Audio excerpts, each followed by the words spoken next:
সেনাপ্রধান ওয়াকারুজ্জামান গতকালকে একটি মিটিংয়ে তিনি একটি হাদিস উচ্চারণ করেছেন। হাদিসটি হচ্ছে লাইসা শাদীদু বিসসুরআতি ইন্নামাশ শাদীদুল্লাযী ইয়ামলিকু নাফসাহু ইনদাল গাদাব।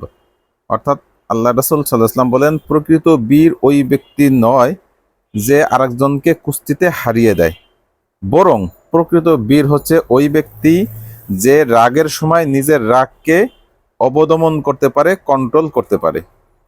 এই হাদিসটি মূলত তিনি পাঠ করে এই বার্তা দিতে চেয়েছেন যে বিগত কয়েকদিন যেভাবে সেনাবাহিনীকে উস্কানি দেওয়া হয়েছে, সেনাবাহিনীর হাতে অস্ত্র থাকা সত্ত্বেও তারা রাগকে কন্ট্রোল করেছে, প্রকৃতপক্ষে এই সেনাবাহিনী মূলত বীর, এই বিষয়টা তিনি বার্তা দেওয়ার চেষ্টা করেছেন।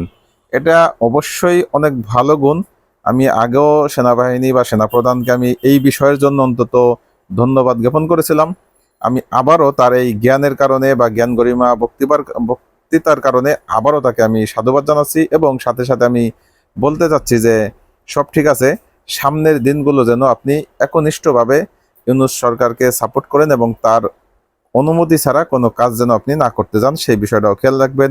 যদি সেটা করতে পারেন ইনশাআল্লাহ, তাহলে আমাদের জন্য মঙ্গলটাই বয়ে আনবে দেশের জন্য ইনশাআল্লাহ।